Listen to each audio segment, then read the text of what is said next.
নদীর তরতাজা মাছ দেখতে পাচ্ছেন, রয়েছে মাছের খুব রপ রপ সাজ। এটা হচ্ছে প্রায় 3 থেকে 4 কেজি ওজনের দুটি গজার মাছ। এই গজার মাছটি গুলি পাওয়া গেছে এবং ধরা হয়েছে পুরাতন ব্রহ্মপুত্র নদী থেকে, যেটাকে আমাদের অঞ্চলে বেড় দিয়ে কয়েকদিন যাবত এখানে খাবার দিয়ে এরকম ভাবে দেখেন কতগুলো মাছ পেয়েছে। সেই মাছগুলি একজন লোক উঠাতে খুব কষ্ট হচ্ছে। পরিশেষে 2 জন মিলে এই মাছগুলো ডাঙ্গাতে উঠাতে হয়েছে, আর কয়েকজন মিলে এরকম বেড়ের ব্যবস্থা করে থাকে পুরাতন ব্রহ্মপুত্র নদী খনন করার ফলশ্রুতিতে। বলতেছিলাম চরসনমারিয়া গ্রাম অঞ্চলের নিকট দিয়ে বয়ে যাওয়া পুরাতন ব্রহ্মপুত্র নদীর সেই কথা। সেই নদীতেই কয়েকজন মিলে এরকম বেড় দিয়েই মাছ ধরে, তরতাজা মাছ, যা তাদের আমিষের চাহিদা পূরণ করে। আর এই বিষয় নিয়ে আরও কিছু বলার জন্য এবং শোনার জন্য চেষ্টা করব এই এলাকার চরসনমারিয়ার অন্যতম একজন মুরব্বী, যিনি নিয়মিত এই মাঠে অবস্থান করে এবং মাঠে থাকেন, অর্থাৎ কৃষিকাজই তার পেশা, গরু পালনই যেন তার নেশা।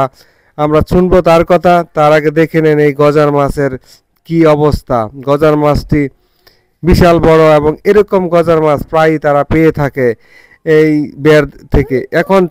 এখন আমরা ওই মুরব্বীর কথা শুনবো। বসে আছেন এখন এই যে ব্রহ্মপুত্র নদীর পাড়ের মধ্যে বসে আছে। আচ্ছা, ব্রহ্মপুত্র নদীর পাড়ে বসে আছেন, হাতে নিয়ে ছাতা, নাই কোনো মাথা ব্যথা, ঠিক কিনা?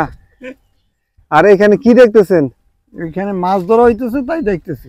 এই নদীতে এখন মাছ ধরা মানে বুঝলাম না, এই নদীতে কি প্রচুর পরিমাণ মাছ পাওয়া যায় নাকি? ওই নদীতে এখন আগে তো শুকনা ছিল, মানুষ ফসল করতো, এখন ফসল মানে গৃহস্থরে মাইরে দিয়ে অনেক মাছ ধরে আরি। গৃহস্থরে মাইরে দিছে, অনেক গৃহস্থ মাইরে দিয়ে মানুষ বালু খাইছে বেচ্ছা, আর কিছু মানুষ ওই যে ফসল নষ্ট হয়ে যায় বালু খাইছে আর কি, ভালো বেচ্ছা।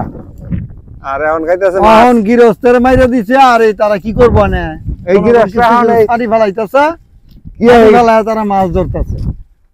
মাছ ধরা তো একটা কাজ।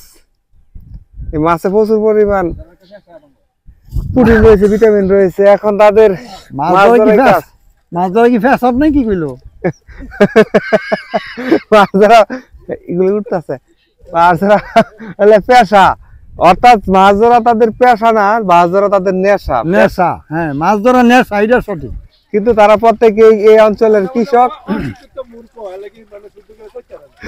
আচ্ছা, এই মাঠে এই যে নদীটা দেখতেছেন, এটা খনন করা হয়েছে। খনন করার পূর্বে এই যে যেখানে বসে আছে তারা 2 জন, সেখানে হইলো বড় মৌসুমে ইরি ধান চাষ করা হইতো, যেটা প্রচন্ড কাদা থাকতো এবং পানি ছাড়াই প্রাকৃতিক ভাবে ধান উৎপন্ন হতো, ঠিক না?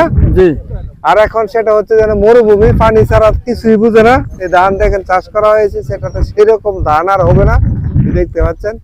কিন্তু এই জমি খনন, নদী খনন করার পরে যেহেতু নদীটা সরকারি রাষ্ট্রীয় সম্পদ, তার রাষ্ট্র প্রয়োজন মনে করছে এটা খনন করা হয়েছে।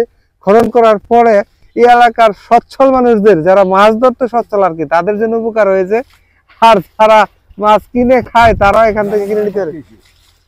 জনগণের সরকার যা করে সবই জনগণের উপকারের জন্য করে, কিছু মানুষের ক্ষতি হয় সামগ্রিক।